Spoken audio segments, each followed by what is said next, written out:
conservative, then, is to prefer the familiar to the unknown, to prefer the tried to the untried, fact to mystery, the actual to the possible, the limited to the unbounded, the near to the distant, the sufficient to the superabundant, the convenient to the perfect, present laughter to utopian bliss.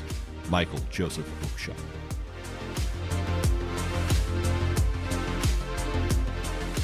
For fantasy is true, of course. It isn't factual, but it's true. Children know that. Adults know it too, and that's precisely why many of them are afraid of fantasy. They know that its truth challenges, even threatens all that is false, all that is phony, unnecessary, and trivial in the life they have let themselves be forced into living. They are afraid of dragons because they are afraid of freedom. Ursula K. Le Guin. The racism, misogyny, and counter-rationality of the reactionary right in American politics for the last several years is a frightening exhibition of the destructive force of anger deliberately nourished by hate, encouraged to rule thought, invited to control behavior. I hope our republic survives this orgy of self-indulgent rage. Also Ursula K. Le Guin. Conservatism consists of exactly one proposition, to wit: there must be in-groups whom the law protects but does not bind, alongside out-groups whom the law binds but does not protect. Frank Wilhott. Dear woke SJWs, leave my games alone! Stop using our pastimes to push your agendas. SJWs come into a space and then proceed to destroy it from the inside. There is one other entity on the planet that does that. A virus. Various posts online. Do you know what I hate most about this hobby, Matt? It's the what smell. The stench. It permeates everything. Mr. Derwinski. Mr. Derwinski. Yes, it's me. It's DM Matt. It's Dungeon Master of None. We're doing something different. That's right. We have something very special. You might even call this a very special episode of Dungeon Master of None, where we're going to talk about, matters of serious importance that are both simultaneously ridiculous and of grave and extreme meaningfulness. Right. We want to give kind of a brief history of the current channels of thought of reactionaries in D&D, because I don't know if they're like peaking or reaching a fevered pitch, but I just feel like I'm noticing them more and more. And as Rob said, it's both kind of hilarious because these people are clowns, but it's also like very serious, and like, lots of people can get hurt. That's the point of reactionary thought. So we're going to try and take these people seriously, but we're not going to avoid dunking on them, if that makes sense. The purpose of this episode is not exclusively to mock the anti-woke reactionary elements of this hobby, but that is a fun bonus. We do want to talk about a little side benefit seriously, because the point is that if, somebody once said that if you allow Nazis into your show, or you allow Nazis into your bar, suddenly you're Nazi bar. Suddenly you're a Nazi band. You're Nazi, you're running a Nazi show. Like that's just how it works, right?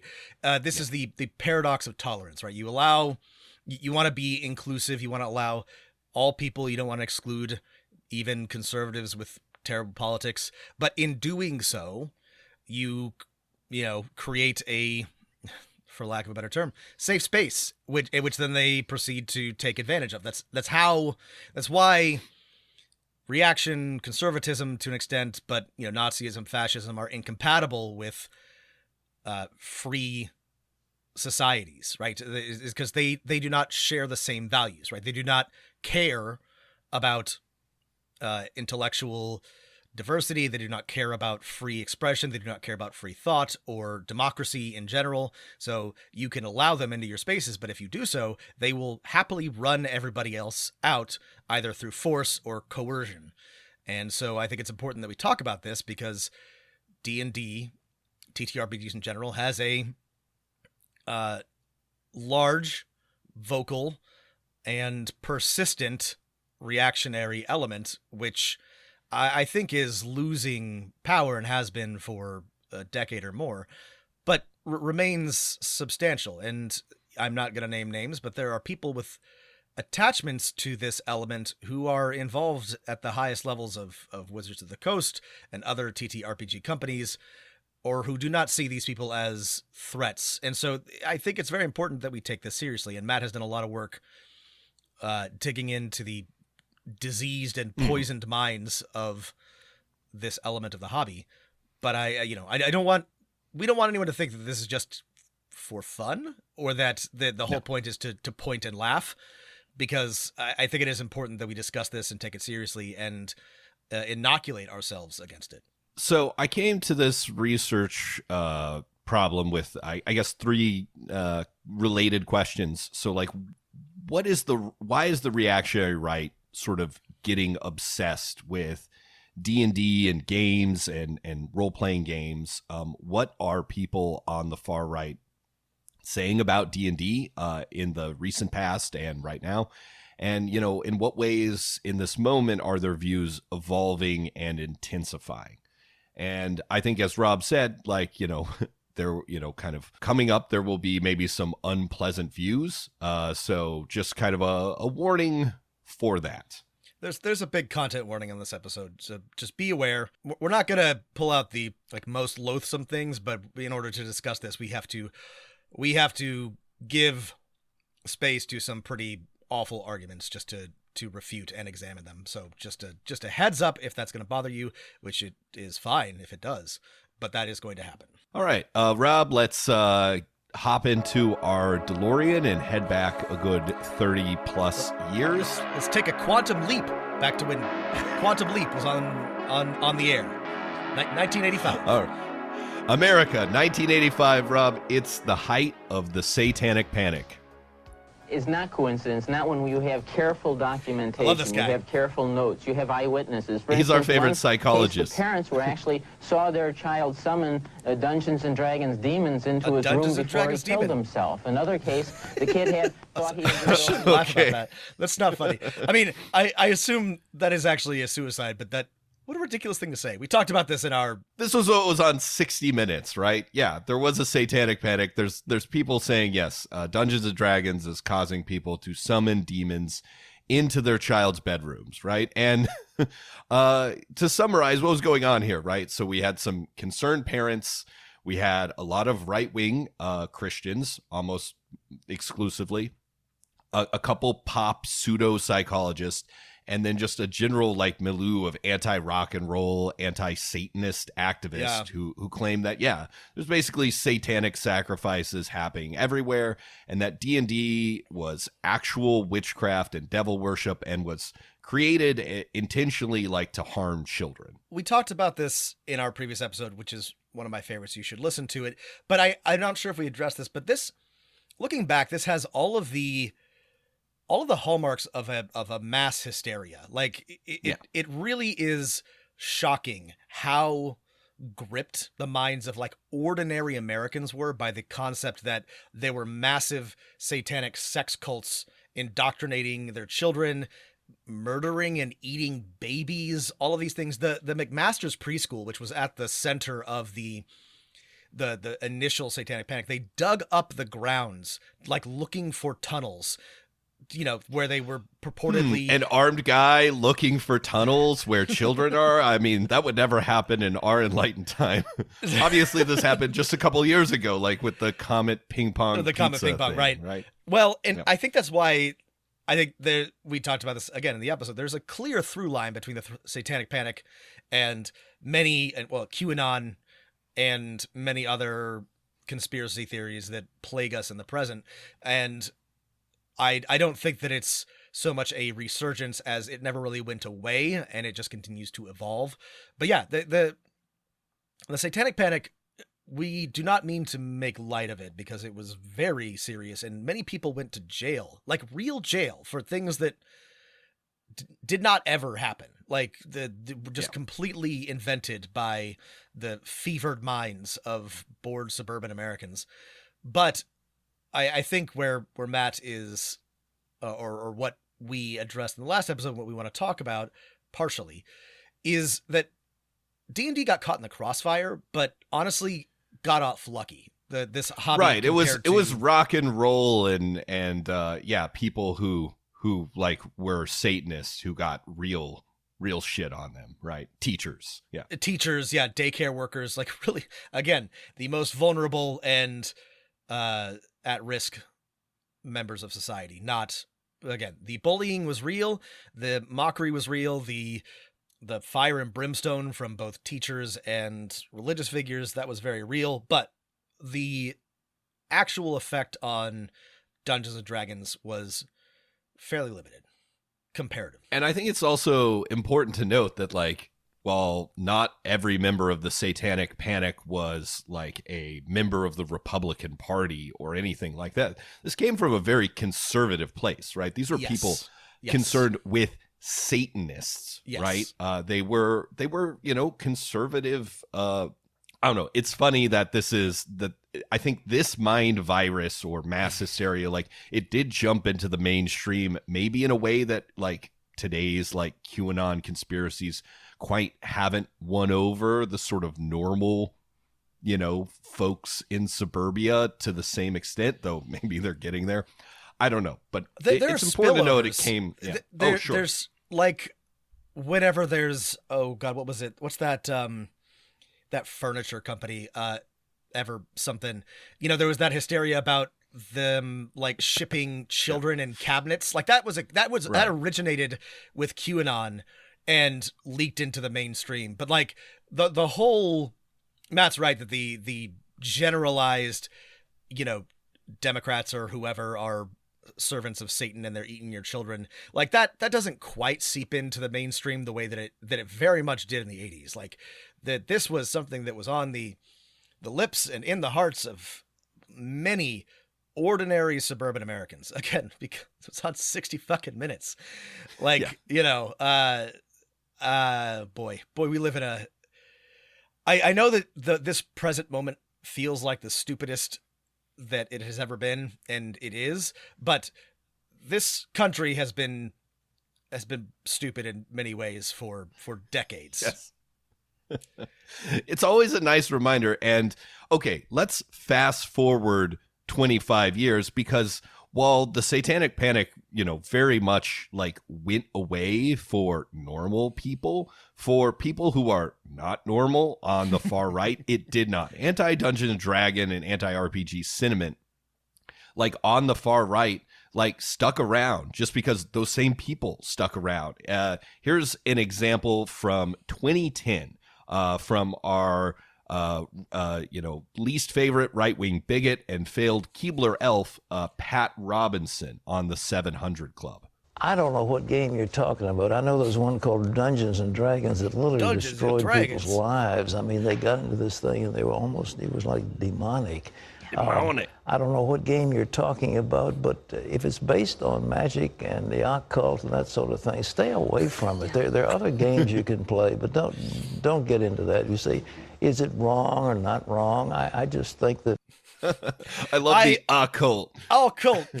Dungeons and Dragons. Get yourself out of the occult. I'm sorry. I don't get to hear those kinds of accents now that I've moved away from Texas. Pat Robertson sucks, but that hearing him say those words in that accent, occult, just stay away from magic. So like these views are still out there, but like, well, and I'm positive I've mentioned this on the pod before, but it remains sort of a very clear memory of what this was like. But in the early aughts, I was living in Oklahoma with Matt. And I was listening to the radio. I wasn't living with We slept in a big bed together every night. We had bunk beds. No. We had bunk beds and little sleeping caps, and you would carry the little candle on the holder. I carried the candle, and yeah. So yeah, it was in Oklahoma, and this was when one Harrius Potterus was very popular. Right. And it was impossible for the radio to not mention it. I was listening to the radio, and I don't know, it was some news item about the actors or the next movie or whatever, and then the jockey or the host had to say, Harry Potter does involve witchcraft and magic, and so you should be careful about letting your children, listen to or watch or read the Harry Potter books. And I even then, steeped in conservative American culture, it was shocking to me, and it remains shocking. And that's the kind of the fear of Satan has never left them. It is with them always, and witchcraft. And magic. You gotta and the occult. The occult. You gotta watch out for the occult.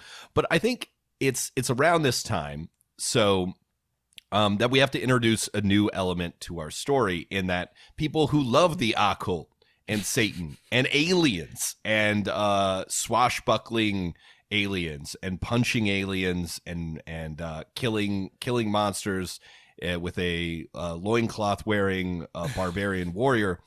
Kind of entered a new challenger approaches. That's right. That's right. So, Rob, let's actually, now that we're 20 minutes into this, let's actually start our story, because I think this is the real beginning point of modern reactionary thought in D&D. And let's start it in 2013 and the mid-teens. Rob, can you tell me a little bit about the Sad Puppies? I can, and I wish that I couldn't, but I can. So this is not, by any stretch of the imagination, the first or the origins, but this is I think one of the first part of the current wave that we're in. The Sad Puppies was a reactionary, I'm going to call it a block, a coalition of science fiction authors. So their main objection was that the Hugo Awards were getting too woke, and this actually predates. They didn't use the term woke. Yes, but this predates the widespread use of the term woke, but I guarantee you that's what they meant. So the guys involved there were not that many of them, but they were authors like Brad Torgerson, Larry Correia, a guy named Vox Day. These are all science fiction authors of middling success. That their books are fine. I have read some of them. They're real classic science fiction, have spacesuit, will travel, shooting aliens type of stuff. It's fine. They're pulpy science fiction. That's not the issue. But these guys started to get frustrated that people like Cameron Hurley and N.K. Jemisin, women, people of color, were starting to dominate the Hugo Awards. Now, there are differing points of view, but it is, in my opinion, on the face of it, absolutely risible that any of the winners of the Hugos in those years did not deserve it. The Hugos went to really excellent original pieces of fiction. They did not go to swashbuckling, pulpy science fiction, alien books. I'm sorry, guys. The crazy thing is, in the history of the Hugos, maybe there's been a couple of those, but even back in the 60s and 70s, they were usually going to novels or novellas that did weird stuff, right? That pushed the boundaries of speculative fiction as a genre. And the science fiction and fantasy as genres have huge problems with reactionary elements and racism and misogyny, but there have always been really groundbreaking, forward-thinking, interesting writers and books, and those have always kind of been the ones that won the Hugos, because the Hugos are about who's got the cool new ideas. Right, because most of the people who vote in the Hugos are other science fiction authors. They kind of discovered a loophole. They specifically are. It's a slate of, or it's a voting by science fiction authors. But anyone can register, and that's what they discovered. They're like, okay, for $40 or whatever, you can register for Worldcon or whatever the convention is and vote. And so they submitted a bunch of slates full of, they're like, hey, we want the award to go to, regular white guy who wrote regular sci-fi story, as opposed to interesting sci-fi story, more likely written by someone who is not white or a man. Right. So sorry, I got sidetracked, but basically this was a revolt or I'm going to call it just a political movement to object to the way that the Hugos were going. And here's a bit from Torgerson, which I think really sums this up. In the last decade, we've seen the Hugo voting skew ideological, as Worldcon and fandom alike have tended to use the Hugos as an affirmative action award, giving Hugos because a writer or artist is, in quotes, insert underrepresented minority or victim group here, or because a given work features insert underrepresented minority or victim group here characters. You'll notice that this language will likely sound familiar to you if you are online, because this is the kind of shit that reactionary nerds still say. I want to read a little bit from N.K. Jemison's acceptance speech from WizCon. Yeah, read that. Here's the sort of like juicy bit. She says, she sums up sort of what's been happening. We've seen that bigotry directed not just toward black authors, but authors of all races other than white, not just along the racial continuum, but the axis of gender, sexual orientation, nationality, class, and so on. We've seen it aimed by publishers and book buyers and reviewers and con organizers towards readers in the form of every whitewashed book cover, every "those people don't matter" statement, and every all-white, mostly male book con presenter slate. This stuff has always been there. It's just more intense, more violent, and now the bigots feel threatened. Right. So I like that part of of her speech, in that, like, yes, this has always been there. It's just, I think in like around this time, the mid-aughts, right? This was 2014 when she gave the speech. Yep. We see it bubbling to the surface in like organized ways, right? Why I think this is important is that this is a clear example of what we mean when we say reaction. So I wanna pause here and define reaction or reactionary as a political view, and it's essentially conservative. It favors a return to the status quo, right? But it's deeper and even more fundamental than bog standard conservatism. It rejects the idea of using of social or any sort of like social change whatsoever, even in a sort of like a positive conservative environment. And this sort of popped up as a term in response to the 1848 revolutions, when the reaction to those revolutions was so powerful, so conservative, and so intense. But I think it's such a useful term because it also describes how reactionaries feel, how they respond to change. Because it is not a thoughtful, it is not a reasoned stance. That doesn't make it illegitimate. It doesn't, I think it's wrong, but that's not wrong because it's emotional. But I must be clear that it is an emotional gut level reaction to change, right? Reaction and reactionaries are responding to with vitriol and often violence to just the very idea of change. And the reason why I want to focus on reaction is because these guys always existed and they always had these views, but then they suddenly need to make a point of it because they feel that they are no longer in control. They feel like they are no longer in power because suddenly the Hugos go to women or people of color for a few years. And in some cases, that feeling is correct. Yes, right. Sometimes they're right. Yeah. Maybe, okay, the world is changing. I don't think anyone's going to say that, for example, speculative fiction publishing is out of the hands of, let's say, conservative, rich white men, but it is more out of their hands than it used to be. That's right? the thing, is they are correct, right, that the world is changing.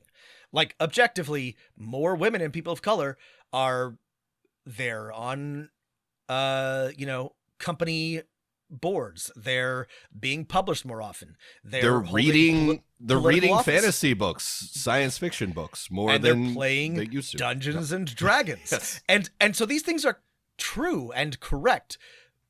So in that sense, reactionaries and reaction is a logical response, but that doesn't make it correct. But they are reacting to something that is true and accurate sometimes, right? The true part is that, minorities, people who were traditionally marginalized, now have some standing or power. What they're generally wrong about is that reaction usually involves an element of, again, hysterical fear that there's like a cabal or they're taking over.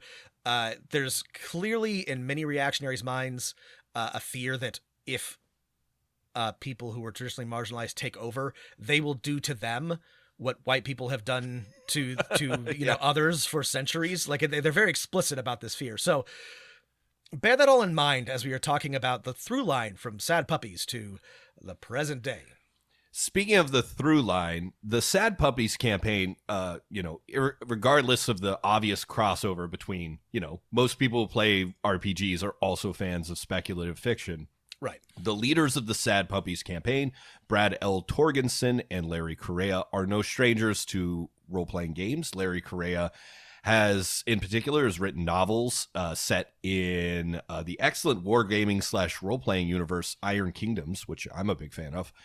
Not his novels, but the setting, Iron Kingdoms.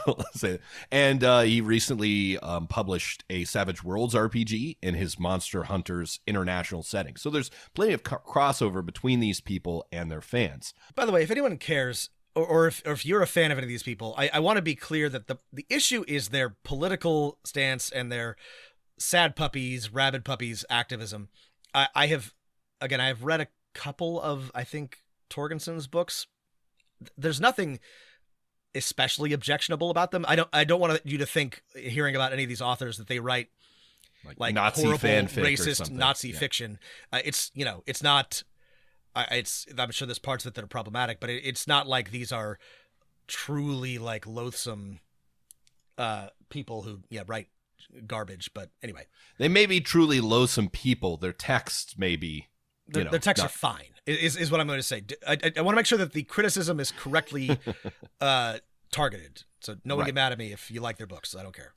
So I'll also mention that, like, Vox Day, this gets more complicated. We don't have time to get into it. Ran an offshoot Hugo slate called Rabid Puppies. He it's also basically Sad has Puppies on steroids and much more aggressive, but the same idea basically. Right. And he's commented on role-playing games and that, like, they are also need to be the same kind of target. But before we talk about getting into the next stage of reaction, I just want to quickly ask the question. So we talked about where the anger was coming from. These people feel like, rightly or wrongly, that their group is being marginalized. What was their, like, actual critique? I sort of got that it was like, fiction or speculative fiction was becoming political. And no, we're not objecting to the fact that there are women here, but we're objecting that they get special treatment or something. I mean, like it's a standard anti-affirmative action argument. The concern of the Sad Puppies, if we take it seriously, is that the votes were being given to books or authors based on their identities rather than the quality of their fiction. This is, again, in my opinion, completely unfounded. The books that win are good books, often incredible books. Again, not every Hugo's is a winner, but you can go through and take a look at the list, and it would be hard to pick out one that you think that would, be a good example of affirmative action. It's just a preposterous notion on the face of it. Also, the only thing I'll it is add not there, as if. Sorry, I want to be clear that white men do still win Hugos sometimes. Yes. Like it is not as quite frequently and stuff. Quite frequently, it's just a ridiculous argument. Again, we are I'm a pro affirmative action person. I think that it, in general, in the context of schooling, is a needed thing. But the idea that somebody who's putting their thumb on the scale for N.K. Jemisin or Cameron Hurley or who else is it's preposterous. They were just writing good books, and more women and people of color were voting. It's a very sorry, I got agitated. That's the argument, though. Yes, there's no actual affirmative action in the Hugo Awards, right? That's a government program. They're just claiming there was. The other thing I want to add is that, and I think this is another common through line, the sort of these reactionary speculative fiction critics and readers, they claim that these new novels were all ideological, right? They are all political in a way that, that their favorite novels or science fiction ways are not.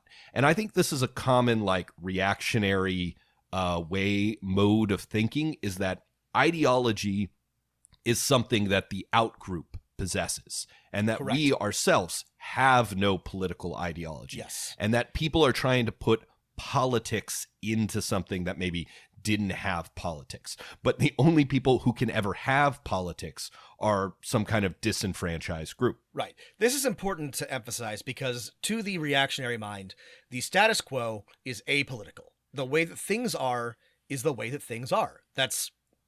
There's just no, there's no ideology, there's no bias, there's no good or bad in the current state of affairs.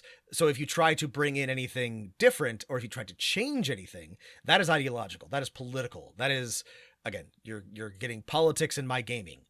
And Right. We have heard all about this.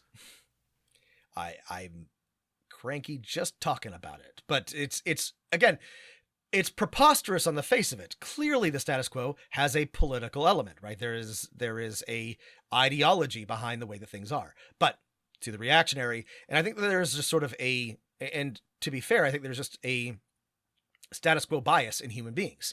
And often this belief goes unexamined. And if you don't stop to think about it, or you're not interested in thinking about it, then it kind of makes sense, which is why these people continue to have relevance. These people, let's pick one, Vox Day, right? As 2014 turned into 2015, Vox Day was one of the leading, like, kind of cutting edge among many, many other weirdos online, promoter of a thing called GamerGate. Again, just like with Sad Puppies, we don't have time to explain GamerGate, but let me just read a quick summary of it. And we're switching now from speculative fiction to video games.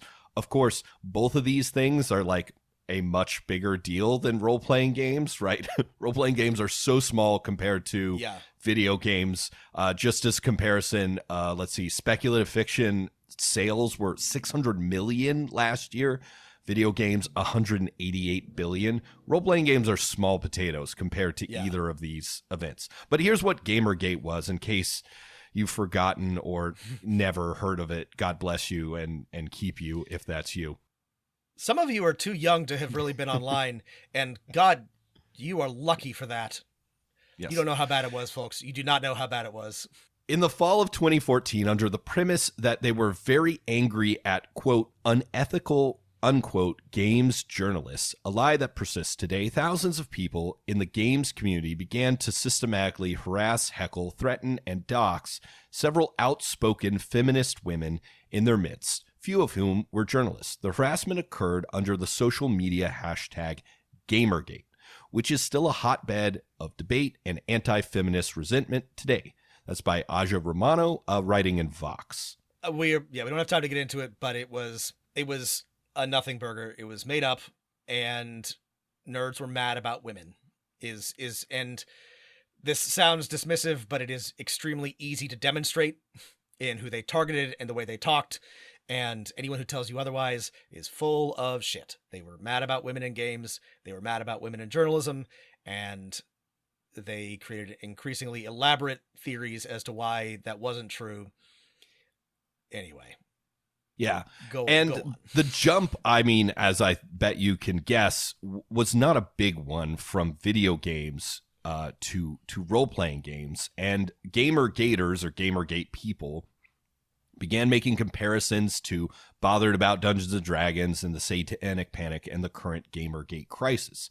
From a GamerGate forum in January 2015, quote, attacks on gamers are not a recent affair. In fact, attacks on gamers date back to the early days of tabletop role-playing games such as Dungeons & Dragons, wherein concerned parents, police, and religious leaders attempted to get Dungeons & Dragons banned from the USA altogether. Here's the thing that we should make clear in case it's not obvious. GamerGaters and their ideological descendants believe that the types of social criticism leveled at speculative fiction, video games, tabletop role-playing games are equivalent to or in the same vein as Bothered Against Dungeons & Dragons, about, Pat Robertson, Tipper Gore, all this, so when Anita Sarkeesian puts out, a really basic feminist critique of something like Duke Nukem, which is an extremely misogynistic game, hey, she went after the low-hanging fruit, and in her defense, those are the easiest fruit to get. So that's right. The fruit's right there. And it was a funny video. Why wouldn't you pick the low-hanging fruit? Why would you go for the high fruit? That's stupid. If you're not familiar, Anita Sarkeesian, I don't know. They're not very interesting videos to me because it's pretty basic stuff. It's pretty basic feminism. But if you were not familiar with the basic concepts of feminism, or you find criticism of your hobby threatening, then they were shocking and terrifying. And so the completely spurious argument is that Anita Sarkeesian and all of these, again, mostly women, but really anybody who was a cultural critic or woke, an SJW, was doing a Pat Robertson, doing a what's his name? Jack Thompson, the guy who tried to get video games banned, that stupid lawyer. Is he still alive? I think he died. Anyway, this is completely ridiculous. Criticizing video games, role-playing games, whatever, is not trying to get them banned. And the leftists, SJWs, woke people have no power to do so, even if they wanted to. Sorry, I'm getting carried away, Matt. The point is, this is what the GamerGaters purported to be saying, it pretended to be afraid of, may have actually been afraid of.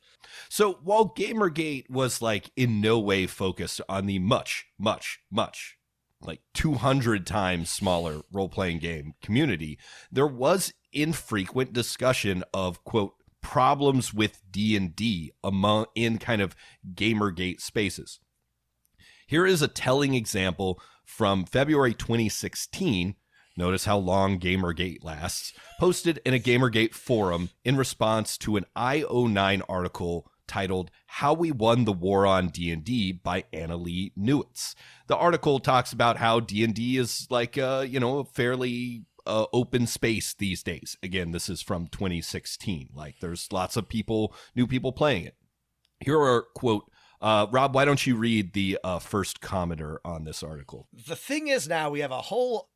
Sorry, I'm going to do a nerd voice for this. I feel like it. Sure. The thing is, now we have a whole other group engaging in a war on D&D. The swine who pretend to be gamers and want regular gaming under their control. The next comment reads, and warning on this one, the stab in the back, only this time it's not a myth. So if you're not familiar with the, and this is so sinister, I think, about the online reactionary right, but the stab in the back it's a Nazi myth about Jews, and about Jews either being willing to or stabbing, the good Aryan people of Germany in the back. And it predates even Nazis. It's an ancient anti-Semitic turn of phrase and idea about Jews. And this is GamerGate. Again, it was many things about it were truly loathsome, but one thing that kept popping up was the Happy Merchant, which is a anti-Semitic drawing of a Jewish person rubbing their hands together, and it would appear in innocuous forums and whatever.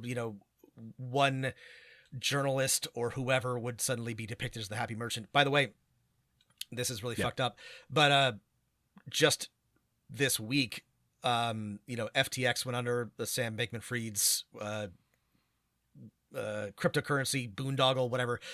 No, that dude sucks. No, defense of him, but I've been seeing reactionary cartoons posted where Sam Bankman-Fried is clearly depicted as the Happy Merchant. And an ordinary person doesn't know this, right? They don't know the anti-Semitic roots of all of these ideas and phrases and images, but they just that's how they spread. Sorry. I think it's very, very sinister because you don't just, it doesn't just happen, right? Somebody seeds that. Right. And there's Nazis and anti-Semites out there on the internet who are happy to bring people into this conspiracy theory. I don't know. It's a bad time for anti-Semitism, and it has been for the past, 7-8 years, Well, the reason I wanted to bring that comment in particular into this discussion is that I think when you get reactionary thought, is that in general, like, they tend to bring in their other reactionary beliefs,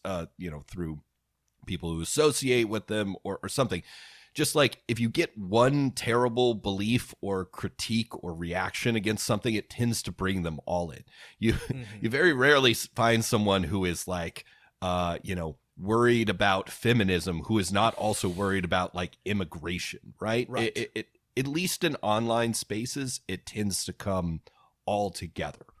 And and again, we see some discussion of that. Yeah, that like, there's this sexism witch hunt going on against gamers and stuff like that.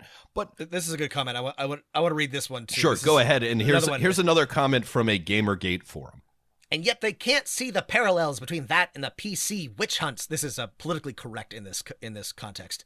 PC witch hunts of the 90s and the current sexism witch hunts currently going on.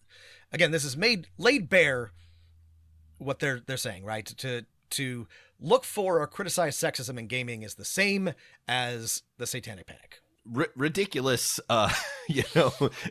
in that you're not going to find a lot of, feminist avant-garde thinkers on the reactionary side of the Satanic Panic.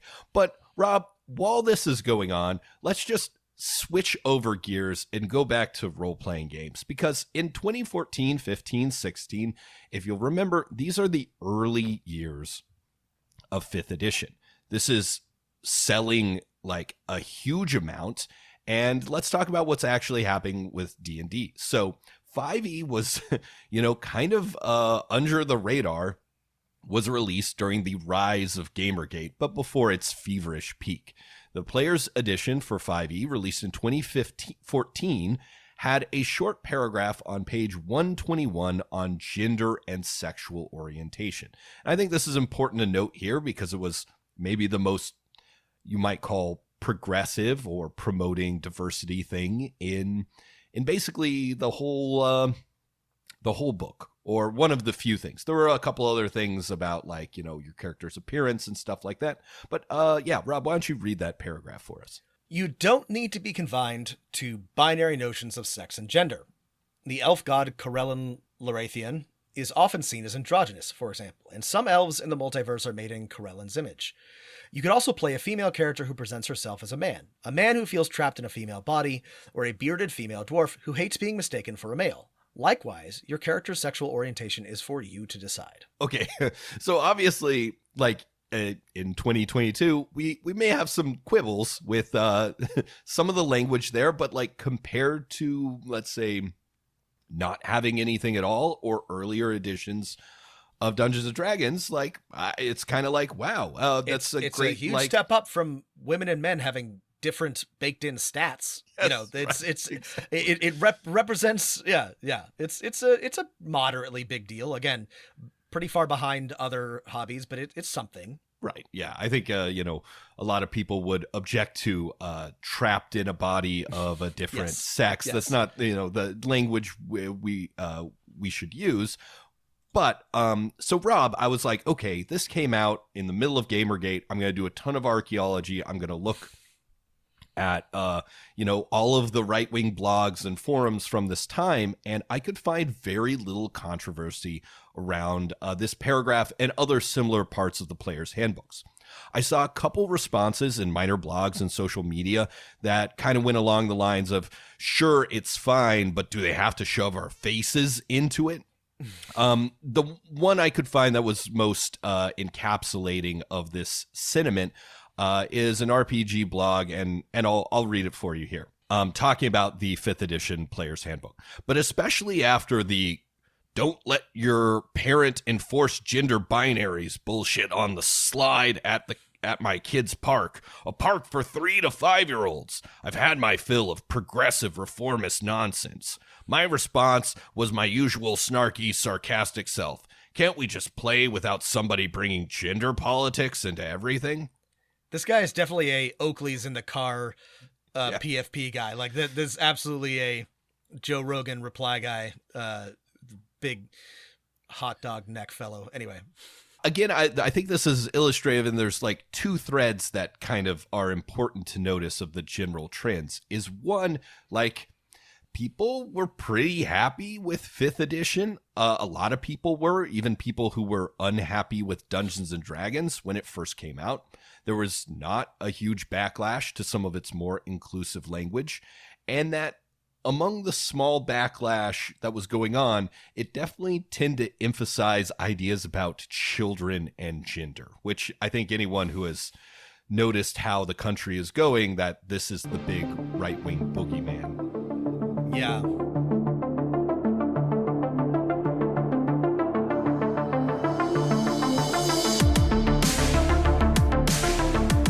Okay, so GamerGate, however, like is one of those mass hysterias that I think you brought that was kind of destined to spill over. I mean, it's kind of the horrible spider web that connects everything, right?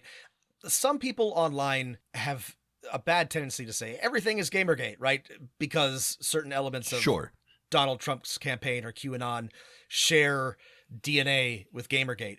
But even though it's not the center, there's a good chance that if somebody is involved online in a reactionary forum or community, that they have a link to GamerGate, or that GamerGate links them to someone else. Like it's kind of inescapable. It's a hideous, corrupt, decaying spiderweb that binds them all together.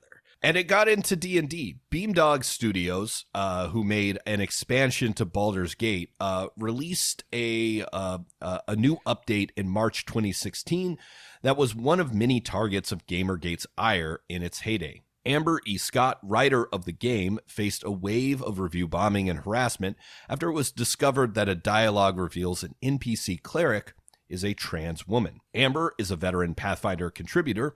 Her credits include the first adventure of Wrath of the Righteous and Starfinder. And she's also the author of my favorite, third favorite Eberron book, The Secrets of Zendrick. This is high praise from Matt. It's also a really good book. Amber E. Scott is a great RPG writer. She was working on this video game, and after this backlash came out, Wizards, the pen and paper D&D people, they released a statement. This prompted WotC to release a statement on Facebook in April 2016, along with an image of the paragraph that Rob read earlier on gender from then director Nathan Smith. Quote, "To our community, Dungeons & Dragons stands by the stories our partners tell, and we fully support the choices Beamdog has made in developing Baldur's Gate Siege of Dragonspear.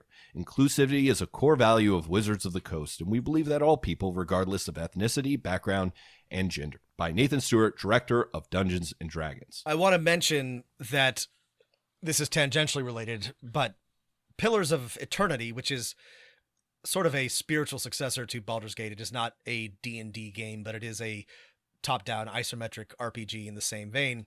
Had a similar controversy the year before in 2015 because it was Kickstarted, and one of the Kickstarter backers, one of the rewards is you could put a little like quote on a tombstone that people could read when they were going through the game, and the guy put in a pretty like gross transphobic joke for some reason, and he was asked to remove it after that was discovered.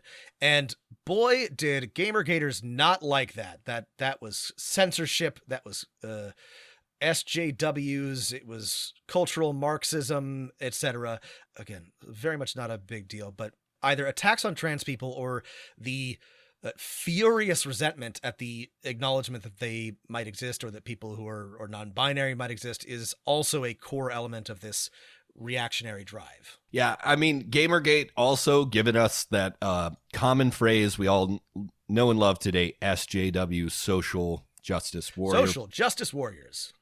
After this controversy and after Wizards' Facebook statement, GamerGaters react as you might accept. Here are a couple illustrative examples from the message board 4chan/TG. I think that stands for traditional games, over the next couple days.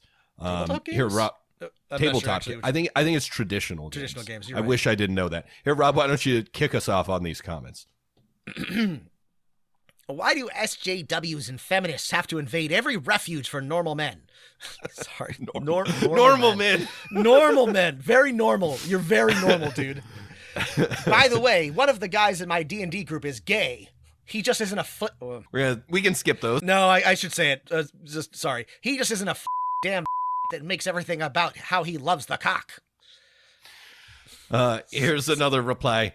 Well, as long as they don't change any aspect or rule of the game, I don't see a problem. Just played once, but it was enough for me to realize no feminazi of SJW would ever grasp interest on it, since they lack the abstract intelligence necessary to understand it. So rest assured, my nerdy friend, your gaming afternoons with your pals are fine for now. These are awful.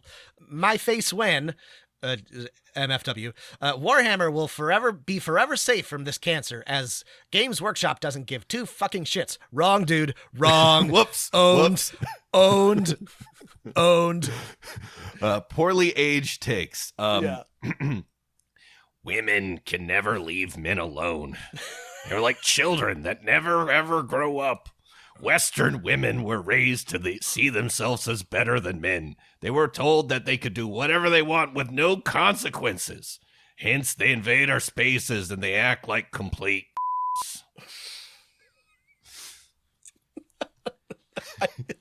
I don't want to make too much of this because these are just like random forum comments, but the seeds are all there. Yeah, the fact that people felt comfortable saying this in a place where other people can read it, it is telling. And again, these are more extreme because this is 4chan, but this is the kind of attitude that was on Reddit during GamerGate. And I, for my sins, spent a lot of time on discussion forums on Reddit disagreeing with GamerGaters or trying to debate them. This is when I still thought that you could change people's minds through reasoned debate. I no longer believe that. Logic must prevail. But this is the kind of thing that they believed. They were more careful about saying it, but they believed that women were fundamentally different from men, and they just didn't like video games or tabletop games. And so there was something suspicious or something sinister or deceptive about any woman who was involved in gaming. And certainly if they wanted to critique it or, change it or hold positions of power, there was something... We can't imagine people exactly like us wanting to play Dungeons and Dragons. Therefore, it is a conspiracy to take it over and destroy it from the inside. Precisely. So... This is 2016. I think everything is going fine. Did anything, Rob, happen at the end of 2016 that might make reactionaries feel a little more empowered to express these views more frequently? Well, as we all know, God Emperor Trump ascended to the throne of America and ushered in 10,000 years of peace and prosperity. He crushed the SJW under his lifted shoe heel. There's no question that reactionaries and conservatives and just mean people in general felt incredibly emboldened by Trump's victory. They felt suddenly they could say anything they wanted. They could go online and be as big a prick as they felt like because Donald Trump was the president. I don't know, they were sort of right. Honestly, like a lot of people went online and said some truly awful things, and we're not really punished for it. This was a low tide for internet moderation. He didn't make us though stop playing D&D or any or stop posting on Twitter, which is of course kind of what they wanted or something. Right. They wanted us to shut up and go away. This was a thing that they or said. They wanted us to be there, but to suffer, right? The right. Suffering, it's important they feel and witness the suffering. Well, and this is critical. And maybe we can sort of wrap up with this because there's a lot more to go over, but there's a lot more. This is going to be a 2, possibly a 3-parter, but I think it's important to understand that even when they win, reactionaries are not happy. They do not just want to win, right? They do not want their guy in office. They do not want the Supreme Court to, rule in their favor. I mean, they want these things. But what they really want is a return with a V. They want to return, right? They want to go back to the way things were. And not only is that impossible, but the thing that they are imagining does not exist and never did exist, right? There's nothing to return to. What they want is not possible. So they are constantly frustrated and they are constantly furious because the presence and existence of people who disagree with them and who have different ideas about their hobby is infuriating. But they know that they can't get rid of them, or they know they can't safely or legally get rid of them. Some of them may have different ideas about how to approach that depending on how radical they are. But this stops them from ever truly feeling satisfied or feeling like they have succeeded, even when they do objectively win. An example of this is in early 2016, and this was never too big or lasted too long. Many gaming or, fascist accounts or alt-right accounts, which was the new buzzword at the time, mostly in Europe, but some in the United States, began sharing memes on Twitter, Facebook, and forums equating orcs with immigrants, minorities, and refugees, along with your typical, you can insert the easiest thing to come up with, like make Gondor great again. These were posted using hashtags orcophobia, orc posting, and later Orc Lives Matter. I thought this was interesting, Rob, in that, images of orcs from D&D or more frequently from the Lord of the Rings movies were posted with, captions or headlines about refugees, immigrants. Oh, yeah. God, I forgot all about this. Anti-immigrant sentiment is actually feels like at a low tide compared to what it used to be, because in 2016 and around them there was a situation on this was Trump's build the wall, this was the refugee crisis in Europe, this was the height of these things. I forgot all about this, but also I forgot about Keck. This is so dumb. The listeners, I'm going to tell you I'm going to share some of one of the stupidest facts that I know, and now it'll be in your brain too. But in the video game that is now old enough to drink, 18-year-old World of Warcraft, once upon a time, I don't know if this is still the case, Horde and Alliance characters could inhabit the same zone. And if you typed LOL into the general chat, the opposing side would see it, but it would be translated. It would go through a weird gibberish translator. Anyway, if you were on the Horde side and you typed LOL, it came out as Keck. And Keck became some sort of like right-wing, alt-right meme. If you have ever seen a Keckistan flag, that is where it comes from. It comes from World of fucking Warcraft. Anyway. These people are so lame, man. They're such like losers. Being involved in like politics is important and good, but like, God damn it, you're never gonna catch me like using World of Warcraft things. This is also where Pepes come from, right? This is the rare Pepes, the Pepe the Frog, It has origin in GamerGate and 4chan, and it really takes off around now. Like, listen. I understand, actually, I think it's also important to understand that it is very clear why people are involved in this, and it's because it feels like they belong to something. It's the same reason that, TERFs have formed a community, because they have nothing going on in their lives, and they're like, suddenly, I am part of a beautiful crusade to defend women against trans people. I don't know. It gives people something to believe in, and something to feel, and people who they don't care about them, but the illusion that they are part of a community of people who are fellow travelers, and this is a major failing of our politics, of the modern world, of the alienation of capitalism. These people, some of them are irredeemable, but for the most part they just must be given something to do and to care about, and if they don't, these communities, for lack of a better word, will attract them. And the issue with the alt-right, with reactionary communities, is that they accept everybody, because nothing is off limits. Nothing is too objectionable, right, to them. as long as you are willing to attack the right people. And that makes recruiting very easy. I think I wanted to leave us on this idea of orc posting. Orc posting. In that, this idea that, taking a very real current of racism from Tolkien's work and a lot of, anti, let's say, civilized, or, that in air quotes, or anti, orcs are always coded in Dungeons and Dragons as people from, not cities, sure. right? From tribal, the wilderness. Or, barbarians or something. And of course, in Lord of the Rings, coded as people from Asia, right? Yes. And so this sort of spillover into, or combination of this wave of anti-immigrant sentiment combined with all these 4chan GamerGate people steeped in World of Warcraft and Lord of the Rings and D&D, right? Using the image as the orc to represent the other, right? And right. using it to say, it's okay to kill orcs. These people are orcs. Let's kill them.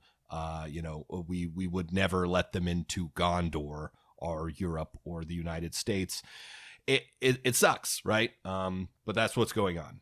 This is sort of an aside, but I've because of the Rings of Power and because of our Tolkien discussion recently, I've been doing a lot of reading about this, and Tolkien himself had a much more nuanced understanding of his orcs and in some cases can be even read as anti-racist.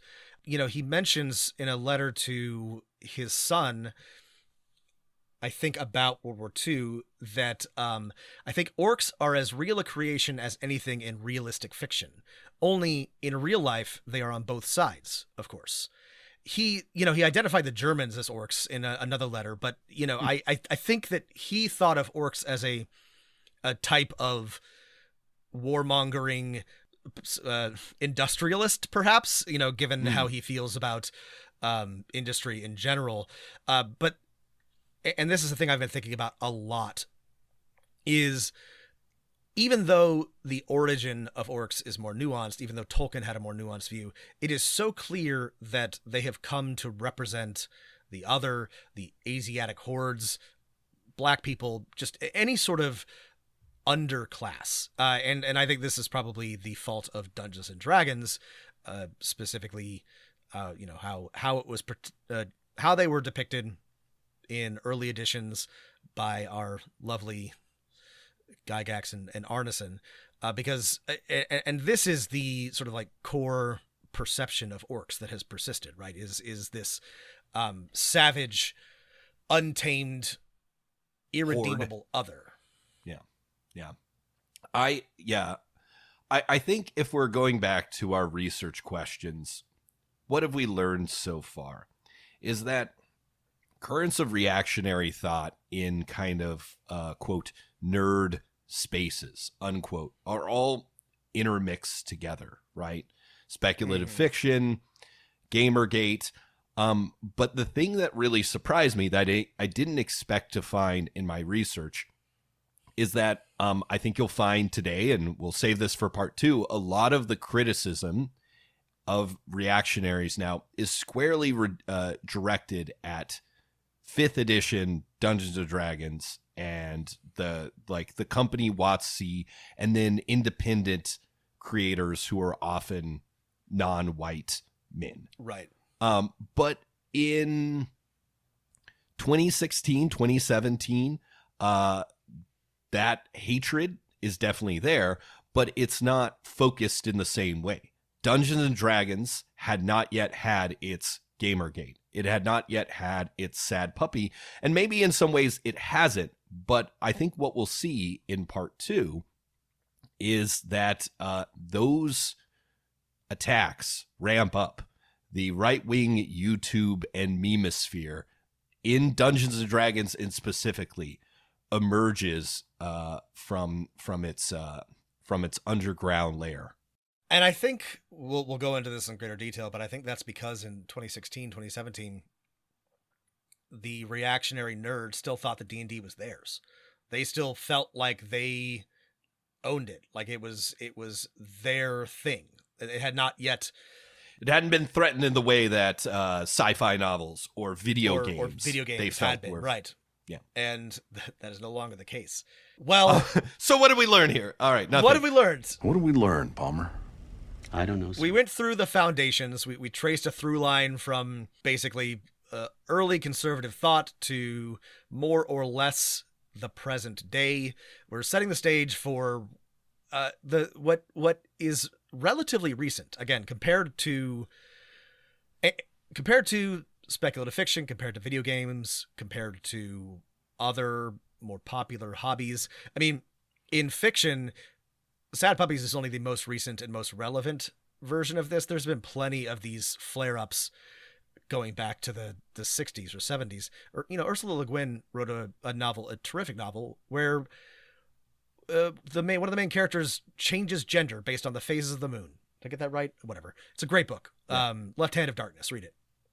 So it's not like this is new, but something changes in the 20 teens. And yeah, we are living in what I believe is a reactionary moment. And some of that is driven by Trump. Some of that is driven by change. But I just think we live in a very conservative, reactionary time. And it's, I think, very tempting for people on both sides to think that's not the case, because there's public displays of gender nonconformity. I don't want to dismiss this, but like token acceptance of different identities, that sort of thing.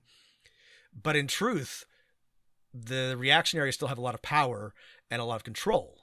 And I think that this is what we've been talking about is a relevant and important offshoot of that broader political environment. Stay tuned for next time. We've got Breitbart, Marvel movies, wheelchairs, the children, and of course, WotC continuing to trip over their own dicks. Rob, thanks for doing this with me. If you have a comment or suggestion or, something you want to add or critique of our history of reaction in D&D, drop us a line at dmofnone@gmail.com. Rob, I turn it over to you to say the thing. Thanks for listening, everybody. Stay healthy, stay safe, and keep rolling them dice.